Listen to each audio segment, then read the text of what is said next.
एखाद्या उद्योगाने चांगलं फायनान्स सांभाळायचं म्हणजे काय करायचं? विदाउट बॉटम लाईन बिझनेस करणं it is like a crime. एखाद्या उद्योगाला समजा म्हणजे कोलॅटरल न देता आपल्याला कर्ज घ्यायचं आहे, तर त्याने कुठल्या गोष्टीची काळजी सुरुवातीपासून घेतली पाहिजे? कोलेटरल असल्याशिवाय पैसे भेटत नाहीत असा काही भागच नाही राहिला.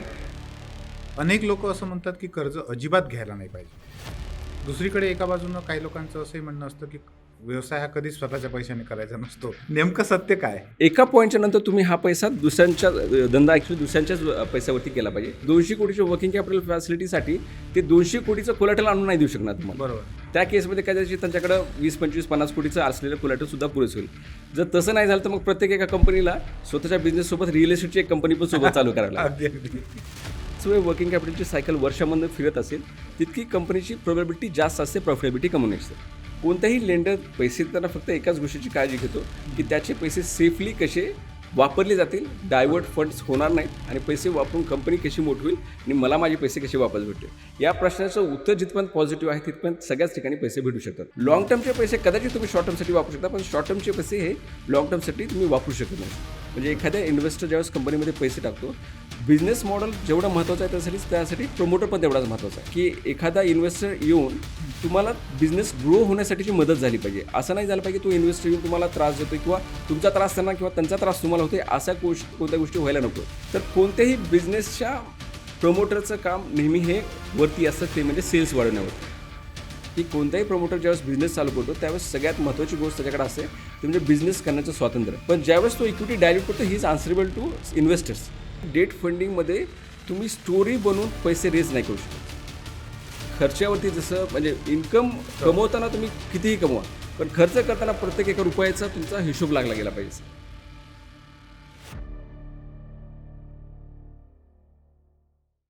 मित्रांनो नमस्कार, कसे आहात सगळे? मित्रांनो 3S टॉक या आपल्या मराठी पॉडकास्टमध्ये मी आपला होस्ट डॉक्टर विशाल वेदुरकर पुन्हा एकदा आपल्या सगळ्यांचं मनापासून स्वागत करतो. मित्रांनो, मराठी उद्योग विश्व म्हटलं की आपल्या मराठी एक सांस्कृतिक जो पगडा आहे आपला, त्यामध्ये अंथरूण पाहून पाय पसरावे अशी एक म्हण आहे. आणि त्याचा अर्थ अनेक लोक असा घेतात की आपण कर्ज काढू नये, हा एक प्रवाह आहे. आणि दुसरीकडे कर्जावरच सगळं काही करायचं असं दुसरं पण एक टोक आहे. पण ह्या दोन्हीमध्ये आपण ज्याला म्हणतो की फायनान्शियल मॅनेजमेंट, खास करून उद्योगांसाठीचं बिझनेससाठीचं फायनान्शियल मॅनेजमेंट, या बाबतीमध्ये मराठी उद्योग विश्वामध्ये खूप मोठं म्हणजे एक मोठी अशी गॅप आहे. आणि त्यावर बोलण्यासाठी आज आपल्यासोबत तेरकर फायनान्स कॅपिटल आणि ज्यांचं उद्योगामध्ये खास करून कॅपिटलमध्ये खूप मोठं काम आहे असे विशाल तेरकर सर आपल्यासोबत आहेत. सर, 3S टॉकमध्ये आपलं खूप खूप स्वागत आहे. नमस्कार, थँक्यू, धन्यवाद. सर, तुम्ही म्हणजे लातूरवरून आलात, पुण्याच्या बाहेरून आलात आणि एवढं मोठं नाव तुम्ही या ठिकाणी तेरकर कॅपिटलचं उभं केलं. येस. मुळात मराठी तरुणासाठी फायनान्शियल सेक्टर हे काही परंपरागत नक्कीच नाही आहे, हे नवीन सेक्टर आहे. पण ह्या नवीन सेक्टरमध्ये आपण जावं आणि त्या ठिकाणी काहीतरी वेगळं काम करावं असं का वाटलं, कधी वाटलं? आता याची स्टोरी थोडीशी अगोदरपासून चालू होते. मी 10वीमध्ये जिल्हा परिषद शाळेला होतो, तर तिथं पास होणं हे माझा एक नशिबाचा भाग होता. बरं. मला वाटतं जर तिथं मी पास झालो असतो कदाचित मी दुसऱ्याच्या शेतामध्ये कामाला गेलो असतो मी. अरे बाबा. पण फॉर्च्युनेटली तिथं पास झालो. ओके. आणि माझ्या घरच्यांना, माझ्या भावाला असं वाटत होतं, विवेक तेरकरांना, की मी सायन्समध्ये ॲडमिशन घ्यावं. तर त्यांनी माझा सायन्ससाठीचा फॉर्म भरला आणि सगळी वाटचाल त्या हिशोबाने चालू होती. पण फॉर्म भरताना त्याला असं लक्षात आलं की अरे इंग्लिशचे मार्क्स काही एवढे व्यवस्थित दिसत नाहीत, सायन्सला काही झेपायचं नाही. तर त्यांनी ते सायन्सचं कट करून त्यांनी कॉमर्सला टाकलं. ओके. आणि कॉमर्समध्ये ही मराठी मीडियम करता करता त्यांनी मराठी मीडियमच्या ऐवजी इंग्लिश मीडियम टाकलं. तेवढ्या 2 गोष्टी अशा होत्या की ज्या सगळ्याच गोष्टी चेंज केल्या त्यांनी माझ्यासाठी. बरं. आता जर मी सायन्समध्ये असतो तर माहीत नाही की काय वेगळं झालं असतं. पण कॉमर्समध्ये असल्यामुळे काय झालं की एक फिक्स होतं की काहीतरी मोठं करायचं, पण कुठं करायचं याचं काहीच फिक्स नव्हतं. त्याच्यामुळं मग ते एक कॉमर्सचा बॅकग्राऊंड भेटलं किंवा एक प्लॅटफॉर्म भेटला की ज्याच्यावरती मला काहीतरी करण्याची संधी भेटली. बरं. तर सुदैवानं मग माझं ग्रॅज्युएशन झालं, पोस्ट ग्रॅज्युएशन झालं, त्यानंतर माझी नोकरी झाली, त्यानंतर माझा पूर्ण व्यवसाय झाला, हा पूर्ण कॉमर्समध्येच आहे. बरं. तर that help me to grow in a better direction. अच्छा. पण सर, मग इकडे असं आपण फायनान्समध्ये काहीतरी मोठं काम स्वतःचं करायचं असं कधी वाटलं? एक गोष्ट लक्षात आली की प्रत्येक बिझनेससाठी पैसा हा फार महत्त्वाचा भाग ठरतो. हो. म्हणजे कोणताही देश असू द्या तिथं पैसा लागतोच. कोणताही कंपनी असू द्या तिथं पैसा लागतो. तर पैसा हा असा भाग आहे की तो सगळ्याच ठिकाणी लागतो आणि त्यामध्ये स्ट्रॅटेजिकली जर वर्कआउट केलं हो किंवा प्रॉपर जर वर्कआउट झालं तर त्या ठिकाणी चांगल्या प्रकारे चांगले पैसे उभा करणं ही सगळ्यांचीच रिक्वायरमेंट आहे. बरोबर पण त्यासाठी सखोल फायनान्सचा अभ्यास असणं फार महत्त्वाचा पार्ट होतो. बरं आणि त्या हिशोबाने मग मी फायनान्सचा अभ्यास करत गेल्यामुळं तो एक असा विंडो वाटला की जिथं लोकांना रिक्वायरमेंट तर आहे पैशांची, पण चांगला पैसा चांगल्या व्याजदरामध्ये किंवा चांगल्या कॉस्ट ऑफ फंडिंगवरती भेटणं किती अवघड आहे हे कळल्यानंतर विचार केला की यामध्ये थोडासा अभ्यास करून व्यवस्थित जर काम केलं तर फार बरोबर. मोठा स्कोप त्याच्यासाठी भेटू शकतो.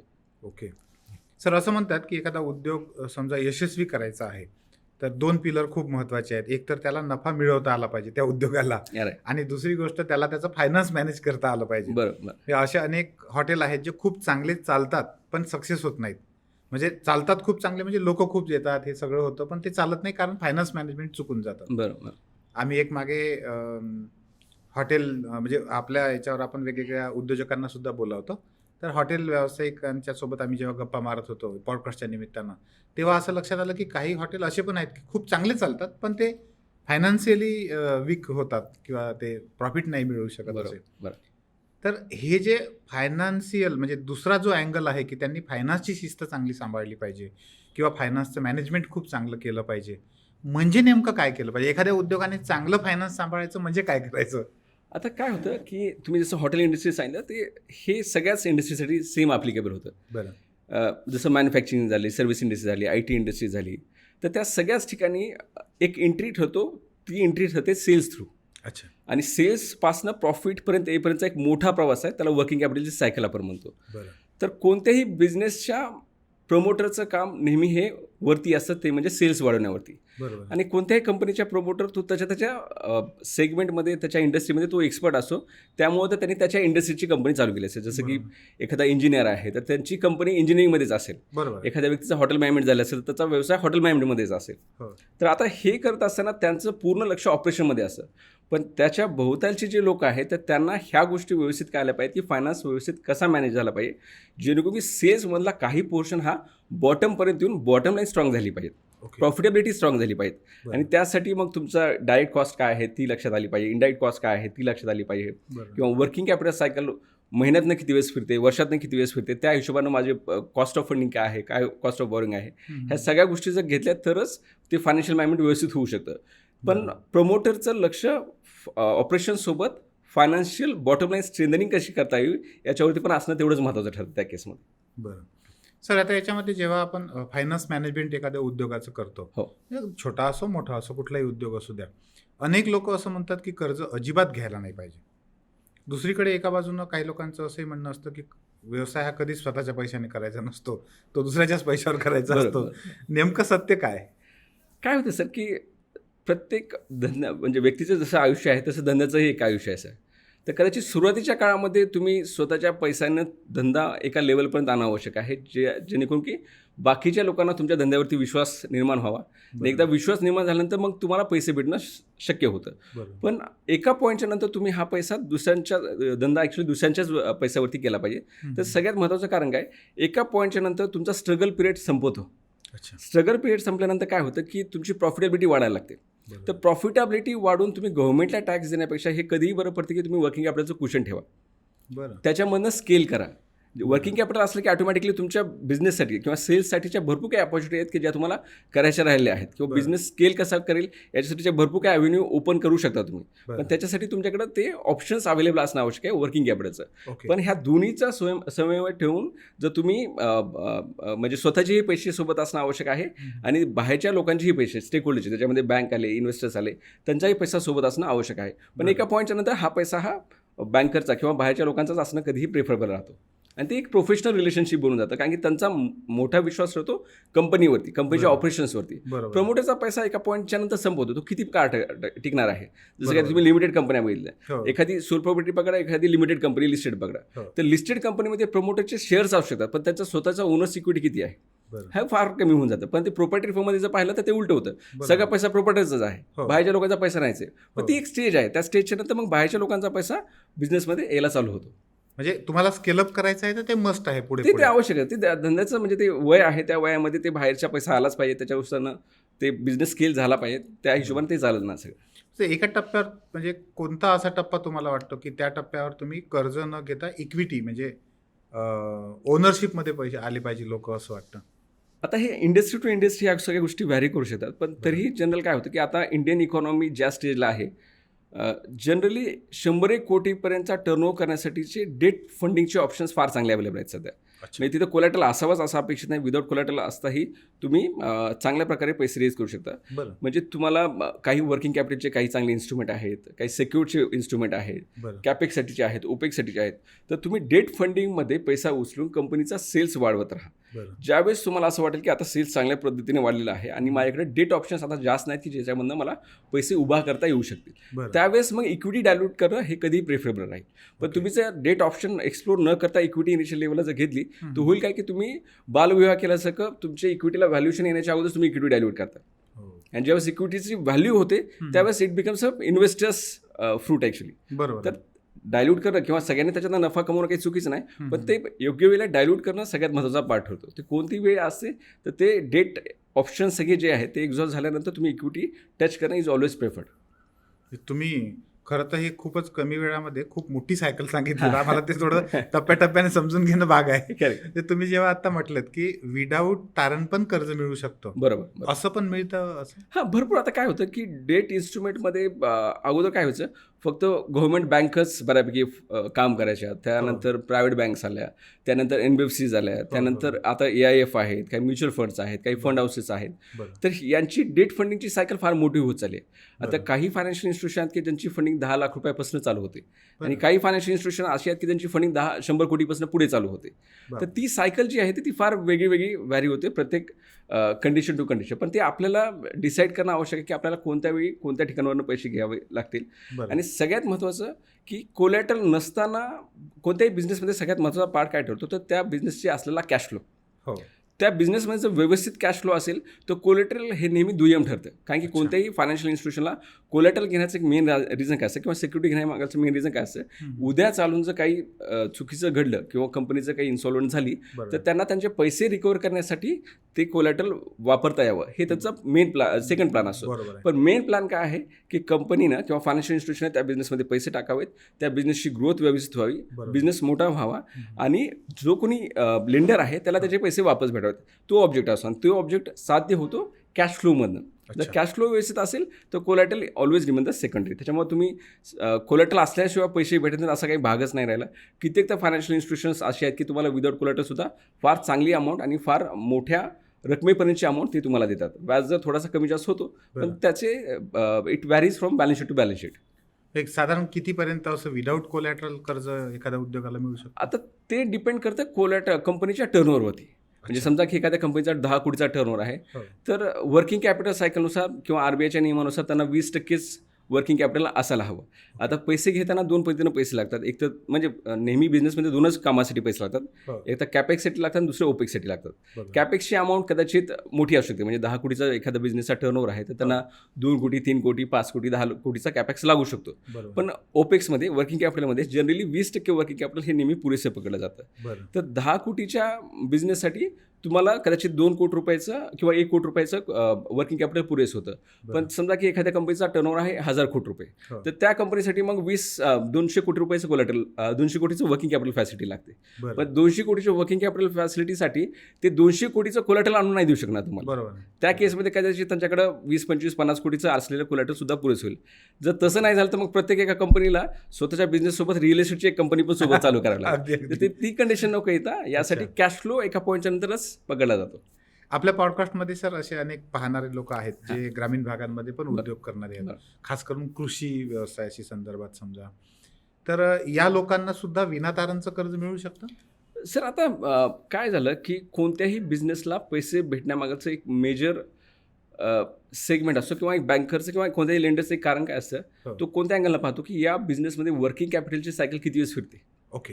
जितक्या जास्त वेळ वर्किंग कॅपिटलची सायकल वर्षामध्ये फिरत असेल बरं. तितकी कंपनीची प्रोबॅबिलिटी जास्त असते प्रॉफिटेबिलिटी कमवण्याची.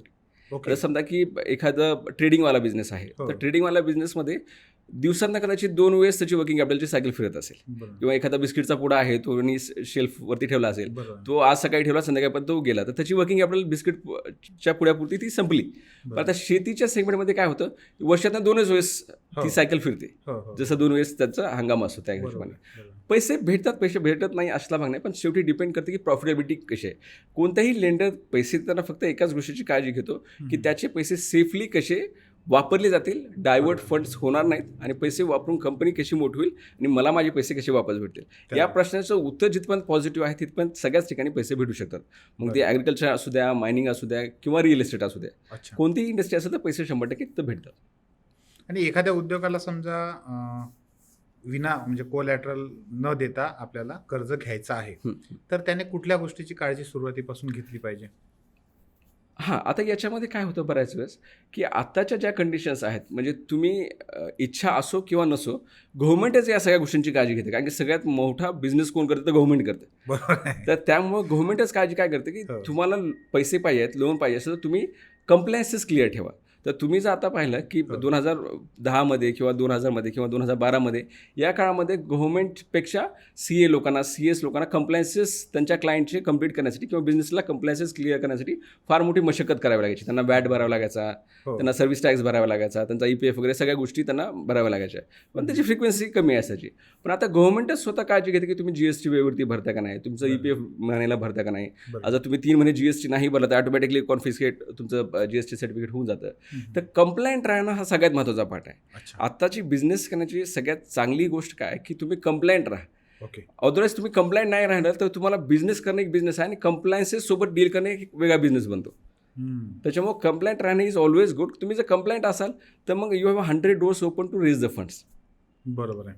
आणि सर जेव्हा जे आपण तुम्ही बरेचदा बघतो, अनेक लोक काय करतात, की पैसा त्यांच्याकडे येतो, पण त्या आलेल्या पैशाचं नंतर मॅनेजमेंट व्यवस्थित होत नाही. म्हणजे समजा कर्ज घेतलं, तर त्या आलेल्या कर्जाचं कुठेतरी वैयक्तिक कारणासाठी काही खर्च केला किंवा म्हणजे एखादं असं की म्हणजे एक आपण त्याला म्हणतो ना, की लाँग टर्मचं जे कर्ज आहे ते त्यांनी शॉर्ट टर्मच्या गोष्टीसाठी वापरलं हां, किंवा याच्या उलट केलं. शॉर्ट टर्मचं कर्ज आहे ते लाँग टर्मच्या गोष्टीसाठी बरोबर वापरलं. बरोबर. तर हे सगळं कसं मॅनेज करायला पाहिजे त्यांनी? आता काय होतं सर, की इथं फायनान्शियल लिटरसीचा फार मोठा पार्ट आहे. अच्छा.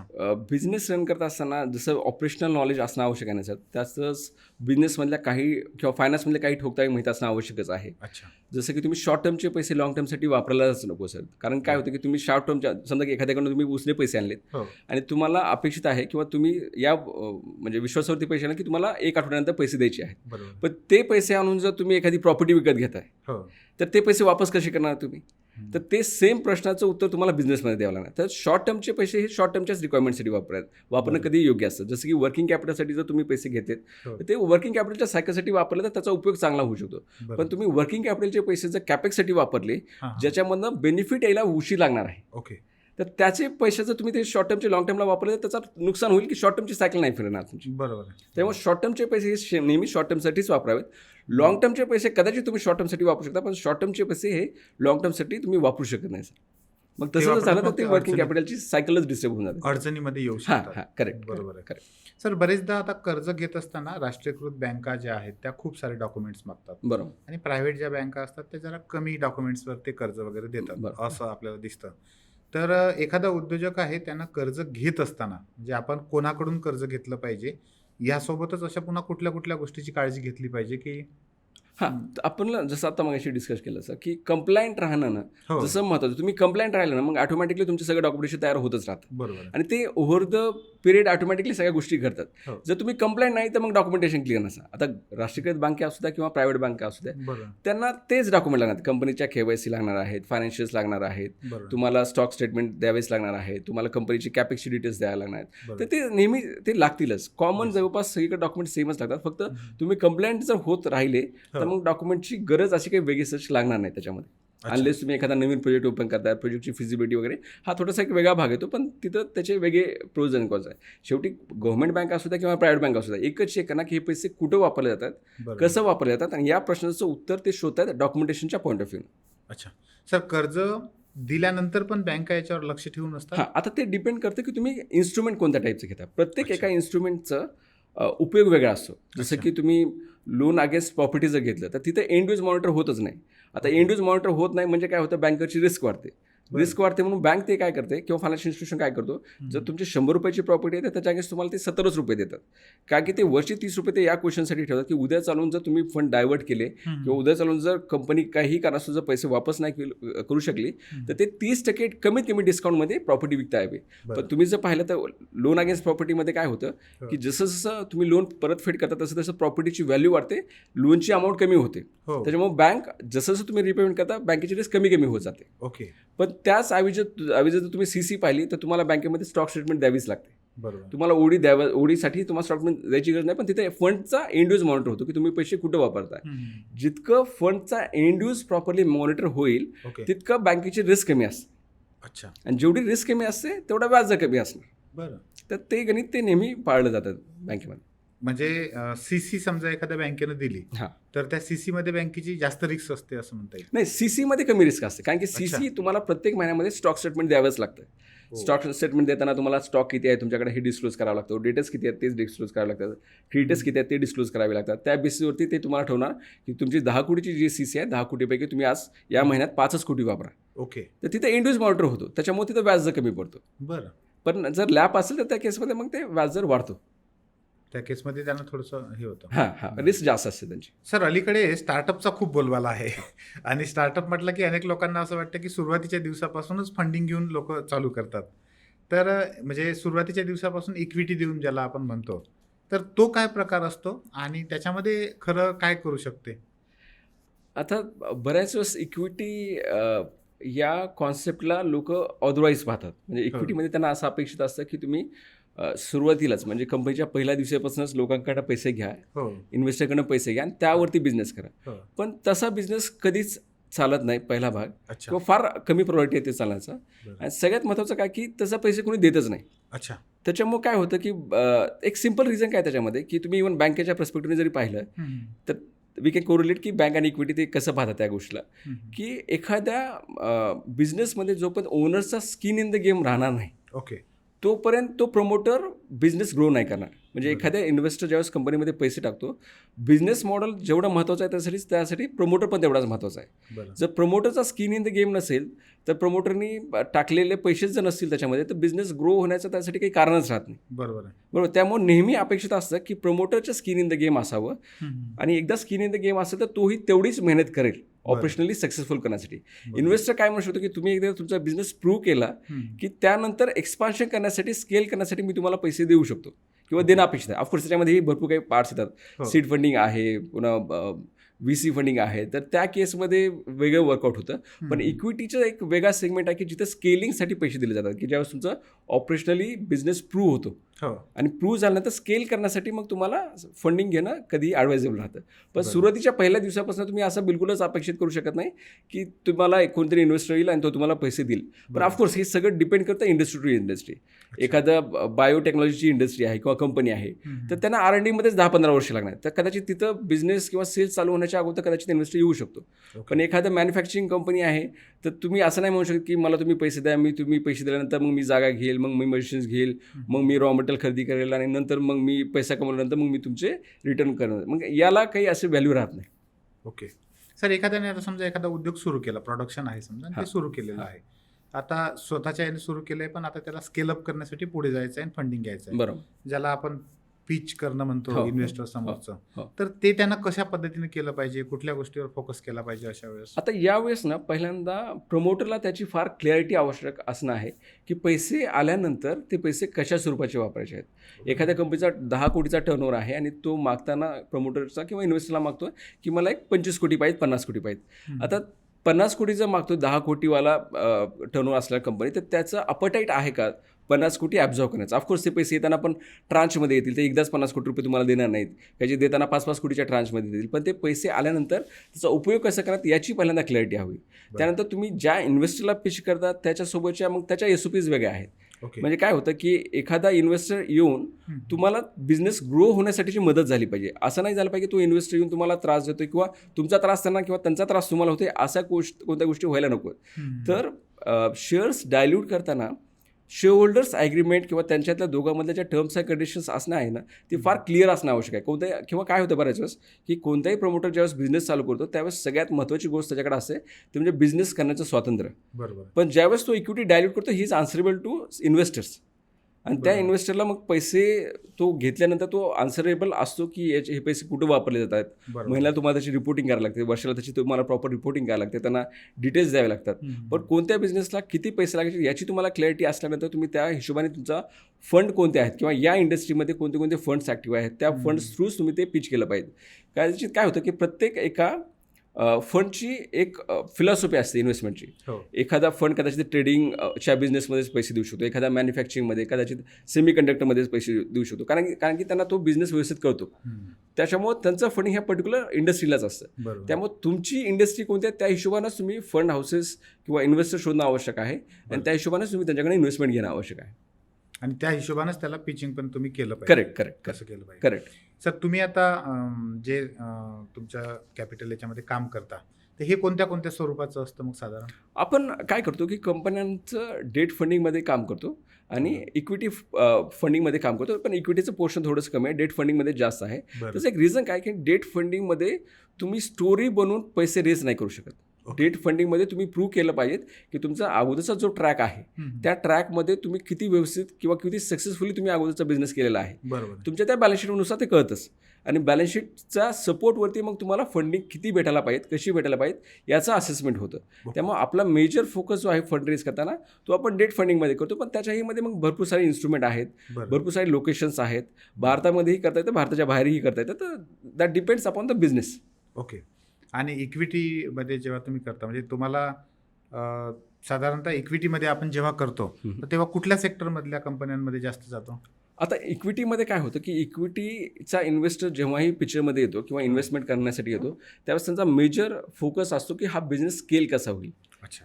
जसं की आय टीवाली कंपनी आहे, एखाद्या आय टी क्षेत्रामध्ये काम करणारी कंपनी आहे, त्या आय टी इंडस्ट्रीमध्ये काय होतं की त्यांचं स्केलिंग फार इझी होतं. तर तो जसं पुण्यामध्ये सप्लाय करू शकतो तो तसंच तो US पण सप्लाय करू शकणार, युरोपमध्ये पण सप्लाय करू शकणार. पण जर तुम्ही मॅन्युफॅक्चरिंग इंडस्ट्री पाहिली तर त्यांचं स्केलिंग फार अवघड आहे.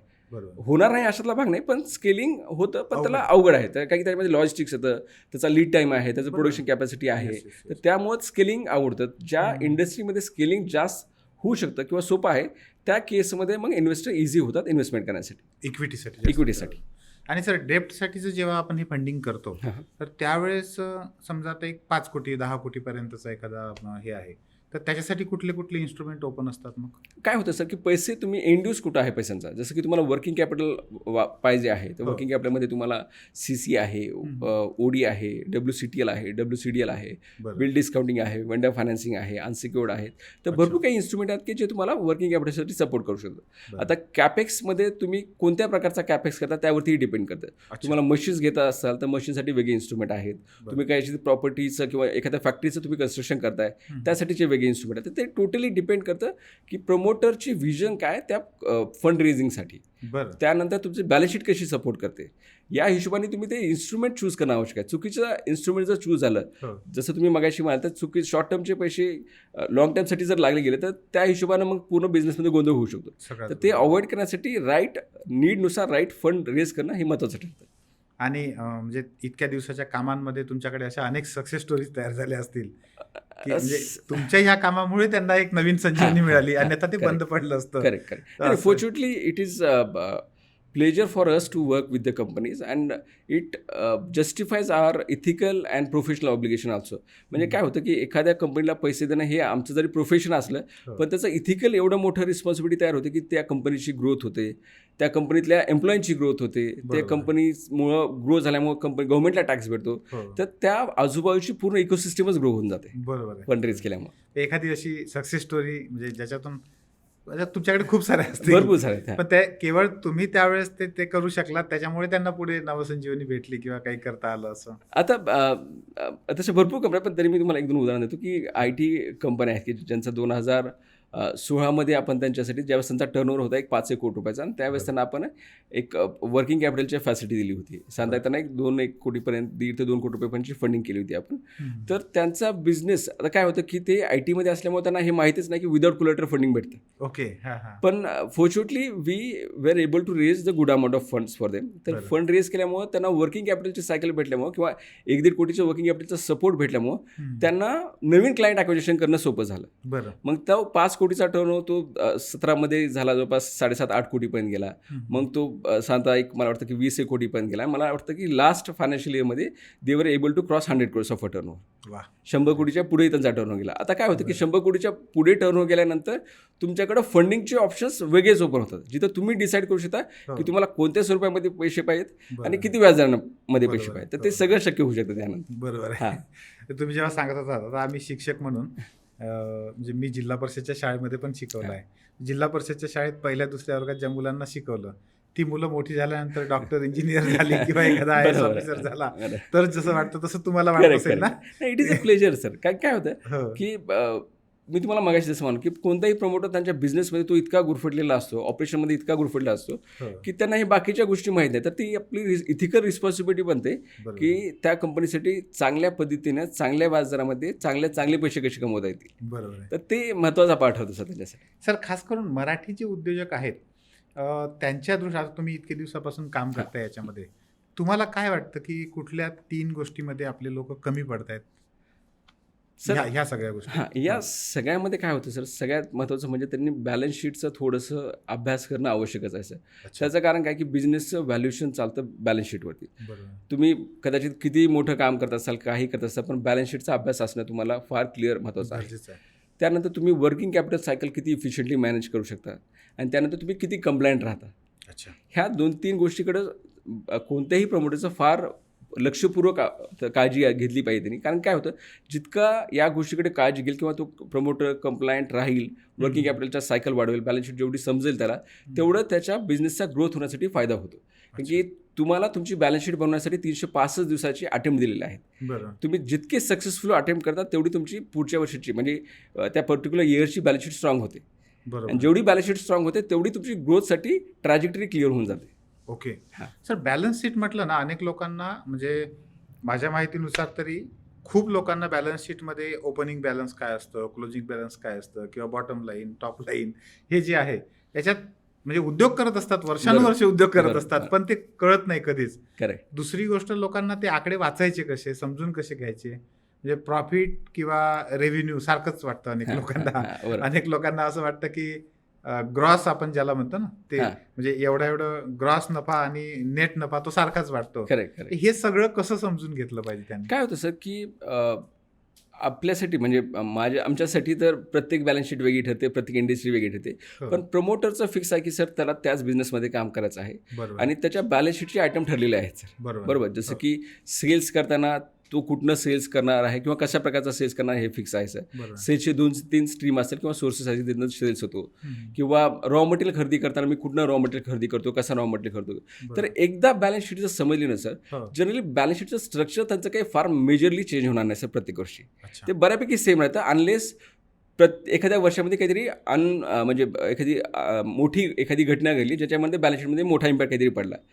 त्याच्याशिवाय जर तुम्ही एखादी बॅलन्स शीट जर एखाद्या वर्षी प्रॉपरली अभ्यास केली ना सर, त्या बॅलन्स शीटचं स्वरूप पूर्ण म्हणजे बिझनेस आयुष्यभर ते सेम राहू शकतं स्वरूप. नंबर्स वाढू शकतील. म्हणजे एखाद्या कंपनीचं समजा की एखादी मॅन्युफॅक्चरिंगमध्ये कंपनी आज समजा 1 कोटीचा टर्नओव्हर आहे, पण 100 कोटीचा टर्नओव्हर झाल्यानंतर कदाचित त्याच्या सेल्समध्ये रेव्हेन्यू स्ट्रीम वाढू शकतील, कॉस्ट ऑफ प्रोडक्शनमधले काही गोष्टी वाढू शकतील, पण बॅलन्स शीटचं स्वरूप सेम राहतं सर. म्हणजे मला रॉ मटेरियल घ्यावंच लागणार आहे, रॉ मटेरियलवरती प्रोसेसिंग करावीच लागणार आहे, त्यानंतर ते रॉ मटेरियल फिनिश गुड झाल्यानंतर ते विकावंच लागणार आहे. तर ही सायकल सेम राहते ती. त्याच्यामुळे एकदा तुम्हाला तुमची बॅलन्स शीट समजली की जनरली तिथं काही जास्त तुम्हाला अभ्यास करायची गरज नाही पडणार. त्याच्यामुळे ते प्रत्येक वर्षी तुम्ही ते फॉलो करणं आवश्यक आहे की ह्या बॅलन्स शीटमध्ये काय चेंजेस झालेत. आणि ऑफकोर्स त्याच्यासाठी तुम्ही इंटरनल ऑडिटर, एक्सटर्नल ऑडिटर ठेवला तर बरं पडतं. एखादा बाहेरचा व्यक्ती तुमचं ते ऑडिट करतो, इंटरनल एखादा व्यक्ती तुम्हाला सांगू शकेल की याच्यामध्ये हे चुकीचं आहे, हे बरोबर आहे. तर ते एकदा कळल्यानंतर मग जास्त काही मेजर काही चेंजेस करण्याची गरज नाही पडणार. आणि एखादं जर अनफोर्सिन किंवा एखादा मोठा जर कोणती घटना असेल तर त्या घटनेबद्दल मग 2-3 लोकांचं ओपिनियन घेणं कधीही बरं पडतं. शेवटी काय होतं की CA, CS, वकील किंवा डॉक्टर हे लोक प्रॅक्टिस करतात. आणि असं होऊ शकतं की आपण त्याच्या प्रॅक्टिसचा पार्ट होऊ शकतो.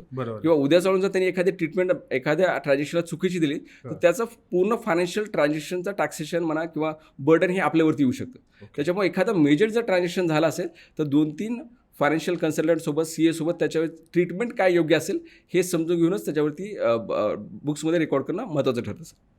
आणि बॅलन्स शीट सोबत सर दुसरं कुठलं असं डॉक्युमेंट आहे ज्याच्यावर खूप चांगला फोकस केला पाहिजे? त्याच्यासोबत राहतं sir cash flow. Cash flow म्हणा किंवा तुमच्या बँक स्टेटमेंट जरी म्हणलं तरी चालू शकेल की तुम्ही महिन्याकाठी किती पैसे कमवले जातात आणि पैसे तुमचे कुठे कुठे खर्च होतात याचा जरी क्लिअर अभ्यास ठेवला सर प्रत्येक महिन्याकाठी तरी ते पुरेसं होतं. कारण काय होतं सर की आजकाल लोकांचा जास्तीत जास्त फोकस चालू आहे सेल्स नंबर वाढवण्यावरती. पण जसं सेल्स नंबर वाढवणं महत्त्वाचं आहे तसंच बॉटम लाईन वाढवणं पण महत्त्वाचं आहे. विदाऊट बॉटम लाईन किंवा विदाऊट प्रॉफिट म्हणजे नफा विदाऊट बॉटम लाईन बिझनेस करणं it is like a crime. Of course आता ते इक्विटीमध्ये ते वेगळंच गेम वर्कआउट होतो पण तुम्ही प्रॉफिट कमवणं हे महत्त्वाचं आहे. त्यात तुम्ही धंद्यासोबत अन्याय करताय. तर प्रॉफिट कमवण्यासाठी तुमची म्हणजे ते काय होतं की सेल्सपासनं प्रॉफिट पण तेपर्यंतचा फार मोठा प्रवास आहे. आणि त्या प्रत्येक प्रवासामध्ये जे काही थांबे आहेत तर त्याला प्रॉपरलीचं वर्कआउट केलं तुम्ही की या पॉईंटला काय वर्कआउट झालं पाहिजे. डायरेक्ट कॉस्ट जी आहे माझी रॉ मटेरियल खरेदी करताना मी कुठनं खरेदी केली पाहिजे, कशी खरेदी केली गेली पाहिजे किंवा कॅशमध्ये केल्यानंतर माझी डिस्काउंट कसं मला भेटेल. तर त्या सगळ्या गोष्टींचा अभ्यास करून प्रत्येक एका पॉईंटला माझी कॉस्ट कशी कमी होईल याच्यावरती लक्ष देऊन माझं प्रॉफिटेबिलिटी कशी वाढेल याच्यावरती नेहमी लक्ष असणं महत्त्वाचं ठरतं. म्हणजे या दृष्टीने त्याने विचार केला पाहिजे नेहमीच सर. बरेचदा सर कॅश फ्लोचं जेव्हा आता तुम्ही सांगत होतात बरेच लोक कॅश फ्लोवर लक्ष राहत नाही. म्हणजे नेमकं आपलं येतं कसं किंवा पैसा येतो कसा आणि जातो कसा याच्यावरती लक्ष राहत नाही. त्याच्यासाठी एखाद्या उद्योजकाने म्हणजे असं काय इन्स्ट्रुमेंट आहे का किंवा काय काळजी घेतली पाहिजे की हे कोण सांभाळणारा वेगळा माणूस ठेवायचा किंवा आपण ज्याला म्हणूया एखादा फायनान्शियल ॲडवायझरच असला पाहिजे का आपल्या उद्योगाला? ते नेहमी बरं पडतं सर. पण ॲडवायझर चूज करताना पण तुम्ही त्याचा अभ्यास करूनच चूज करावा. रिकमेंडेड असलेला व्यक्ती चूज करावा. नाही तर मी तुम्हाला जसं मगाशी मला की आपण त्याच्या प्रॅक्टिसचा पार्ट नाही झालं पाहिजे. उद्या समजा जर त्यांच्याकडे एखादी चुकीची ट्रीटमेंट एखाद्या पर्टिक्युलर ट्रान्झॅक्शनला जर भेटली आणि बॅलन्स शीटमध्ये जर चुकीचा आयटम रिफ्लेक्ट झाला आणि त्याच्यामुळे जर इन्कम टॅक्स डिपार्टमेंटकडनं टॅक्सेशनचं हेवी पेनल्टी जर पडली तर ती पेनल्टी आपल्याला भरावी लागणार आहे. त्यामुळे तो ॲडवायझर चूज करताना नेहमी हा तुम्ही चांगला ॲडवायझर ठेवणं महत्त्वाचं आहे. की तो ॲडवायझर त्याच्या इंडस्ट्रीमधला तो मास्टर आहे. तेवढा तो जेवढा अभ्यास करू शकणार ऑफकोर्स तेवढा अभ्यास आपण करू शकणार. त्याच्या नाही आपण जर तेवढा अभ्यास केला तर मग ऑपरेशनकडे कोण लक्ष ठेवणार. तर त्यामुळे ॲडवायझर असणं कधी नेहमी ॲडवायझर असे प्रत्येक इंडस्ट्रीमध्ये पण ॲडवायझर असतात. हा प्रत्येक इंडस्ट्रीमध्ये सर प्रत्येक पार्टसाठी असतात. पण it is up to business की त्यांना कोणत्या सेगमेंटमध्ये घ्यायचं आहे कसं घ्यायचं आहे. But that varies. पण ते ॲडवायझर घेऊन जाणं हे कधी बरं पडतं सर. कधी बरं पडतं. सुरुवातीच्या स्टेजला जरी तुम्ही स्वतः केलं तरी नंतर ते घेतलं पाहिजे. करेक्ट सर नेहमी. सर डेप्ट फंडिंग विषयी तुम्ही खूप सुंदर सांगितलं. त्याच्यामधले इक्विपमेंट पण मगाशी तुम्ही खूप सारे सांगितलेत. बरोबर. तर कोणते इक्विपमेंट कोणत्या वेळेस कसे वापरायचे म्हणजे असे ठळक काही सांगता येतील? आता काय होतं सर की आम्ही बऱ्याच वेळेस काम करताना सर फायनान्शियल सॉर्ट करतो सर. म्हणजे strength weakness opportunity threat balance शीटबद्दल आम्ही सॉर्ट करतो सर. हे करत असताना काय होतं की प्रमोटरच्या अँगलमध्ये जर पाहायला गेलं तर कदाचित त्याला असं वाटू शकतं की अरे माझ्या कंपनीला किंवा माझ्या बॅलन्स शीटला पैसे भेटायचेच नाहीत. कारण की त्यांचा अँगल बॅलन्स शीट संबंधाचा कदाचित वेगळा असू शकतो. पण आमचा अँगल तो बॅलन्स शीट संबंधाचा फार वेगळा असू शकतो. तर काय होतं सर की बॅलन्स शीटमध्ये अशा कोणत्या स्ट्रेंथ आहेत की ज्या आपण कॅपिटलाइज करून पैसे रेज करू शकतो हा एक भाग ठरतो सर. दुसरा भाग काय असतो की तुम्हाला पैसे कुठे वापरायचे आहेत ना. जसं की तुम्हाला मगाशी बोलताना मी म्हणालो की वर्किंग कॅपिटल सायकल. आता अगोदर काय व्हायचं एक 5-10 वर्षाखाली वर्किंग कॅपिटल सायकल म्हणजे हे फिक्स ठरलेलं असतं की तुम्ही CC घ्या तुम्ही उडी घ्या. वर्किंग कॅपिटल सायकल इथं संपायची सर. पण मागच्या काही महिन्यांपासून काही वर्षापासून वर्किंग कॅपिटल सायकल ही काही भागामध्ये डिवाईड झाली सर. जसं की तुम्हाला रॉ मटेरियल खरेदी करण्यासाठी आता वेगळे पैसे भेटतात. तुम्हाला कदाचित इंडायरेक्ट एक्सपेन्सेस पे करण्यासाठी वेगळे पैसे भेटतात. कदाचित तुम्ही एकदा इन्व्हॉइस रेज केल्यानंतर तुमच्या कस्टमर जर तुम्हाला 30 दिवसानंतर 60 किंवा 90 दिवसानंतर पैसे पे करतो तर ते तुम्ही बिल डिस्काउंटिंगच्या स्वरूपामध्ये लगेच घेऊ शकता. तर ती वर्किंग कॅपिटल सायकल CC जी पार्ट होतं तर तुला आता ब्रेक करून भरपूर काही इन्स्ट्रुमेंट आहे की ज्याच्यात तुम्ही पैसे घेऊ शकता. तर ते टोटली डिपेंड करतं की एखाद्या पर्टिक्युलर इन्स्ट्रुमेंट पुरतं मर्यादित राहणं हे काय आताची म्हणजे आता तसं करणं काही योग्य नाही सर. आता तुम्ही तुमच्या एखाद्या प्रॉपर फायनान्शियल ॲडवायझरला सांगणं आवश्यक आहे की माझे इतके मला इतके पैसे हवेत आणि हे पैसे मी इतकं वापरणार. तर त्या ॲडवायझरला त्याच्यावरती काम करतं की ते पैसे कशा स्वरूपाचे रेस करता येतील. बरं. कदाचित ते बिल डिस्काउंटिंगमध्ये करता येतील, कदाचित ते वेंडर फायनान्सिंगमध्ये करता येतील, कदाचित ते वर्किंग कॅपिटलमध्ये करता येतील, कदाचित ते प्रोजेक्ट फंडिंगमध्ये करता येतील. तर ते डिफरंट इन्स्ट्रुमेंट आहे की ज्या इन्स्ट्रुमेंट थ्रू आपण ते पैसे रिलीज करू शकतो आणि ते उभारलेले पैसे त्या पर्टिक्युलर कारणासाठी वापरले जाऊ शकतात. म्हणजे त्याच्या गरजेनुसार ते पैसे उभारले तशा पद्धतीने Yes. वेगळ्या पद्धतीने हो. केले पाहिजे. आता तुम्ही म्हणजे हे सगळं करत असताना अनेक उद्योजकांच्याच तुम्ही खूप साऱ्या संपर्कात हो येतात. हो. जास्त चुका उद्योजक कुठे करतात? असं काय होतं की तुम्हाला जसं म्हणालो की ते बिचारे नेहमी त्यांच्या ऑपरेशन्समध्ये बिझी असतात सर. हो. त्यांनी कोणता एखादा अकाउंटंट हायर केला असतो किंवा एखादा CFO हायर केला असतो, पण तो फायनली एम्प्लॉई पुरताच मर्यादित राहतो सर. बरोबर. तर त्यांनी हे नेहमी काळजी घेणं आवश्यक आहे की त्यांची फायनान्शियल्स एका थर्ड पार्टी किंवा एखाद्या प्रॉपर ॲडवायझरकडनं प्रॉपरली स्क्रुटनाइज होत आहेत का, त्याच्यावरती लक्ष ठेवलं जातं. कारण की उद्या चालून जर एम्प्लॉई सोडून गेला हो. तर कंपनी तर बंद नाही करू शकत. बरोबर. कंपनी तर चाललीच पाहिजे, पण कंपनी कंटिन्युटी ठेवण्यासाठी बरोबर. तर त्याच्यासाठीचे पूर्ण प्रयोजन आपण करून ठेवणं आवश्यक आहे सर. हम्म. कारण की उद्या एम्प्लॉई गेला म्हणून कंपनी बंद करू शकत नाही किंवा त्यांनी केलेल्या चुका बरोबर. आपण इथं भरपाई करू शकत नाही सर. त्यामुळं फायनान्शियल ॲडवायझर प्रॉपरली ठेवून तुमची बॅलन्स शीट किंवा एखादा ट्रान्झॅक्शन बुक करण्याच्या अगोदर तुम्ही फायनान्शियल ॲडवायझरकडनं पण ओपिनियन घ्या. बरोबर. CA कडनं तुम्ही जसं फायनान्शियल किंवा तुमचं टेंटेटिव्ह बॅलन्स शीट भेटते त्यावेळेस तुम्ही एका गोष्टीची काय घ्या की टेंटेटिव्ह बॅलन्स शीट आल्यानंतर तुम्ही फायनान्शियल ॲडवायझरला पण दाखवा बरोबर. ही माझी बॅलन्स शीट आहे, ही मी बुक करतो. याच्यामध्ये जर तुमचे काही प्रश्न असतील किंवा तुम्हाला जर काही वाटत असतील, काही सजेशन असेल ते मला सांगा. आणि नंतर ती बॅलन्स शीट चेंज म्हणजे जे काही आहेत त्यामध्ये अल्टरेशन करून किंवा प्रॉपर आयटम प्रॉपर हेडच्या खाली गेलेत की नाही हे कन्फर्म करून मग बॅलन्स शीट फाईल करणं कधीही बरं पडतं सर. ते जास्त बेटर. ते महत्त्वाचं ठरतं सर. बरोबर. सर आता म्हणजे अतिशय महत्त्वाच्या वेळेस तुम्ही ह्या सगळ्या उद्योगांना मदत करता एक हां, प्रकारे हां. डेब्ट फंडिंगची Correct. त्याच्यामध्ये मदत करून. करेक्ट. तर अतिशय मोलाचा असा त्यांना काय सल्ला द्याल की जेणेकरून त्यांनी त्या आर्थिक कचाट्यात न सापडता त्यांचा उद्योग त्यांना खूप चांगल्या पद्धतीने करता येईल? सर 2 गोष्टी सगळ्यात महत्त्वाच्या मला वाटतं की एकतर कन्सिस्टन्सी ठेवणं हा सगळ्यात महत्त्वाचा पार्ट आहे सर. म्हणजे बरं. ऑफकोर्स तुम्ही ऑपरेशनली जसं कन्सिस्टन्सी असेल तर तशीच फायनान्शियल डिसिप्लिनमध्ये पण कन्सिस्टन्सी ठेवा सर. बरं. म्हणजे असं नको व्हायला की तुम्ही एखाद्या महिन्यामध्ये तुमचे पूर्ण ऑडिट चेक करताय आणि दुसऱ्या महिन्यामध्ये तुम्ही पूर्ण ढील देताय, असं नको व्हायला.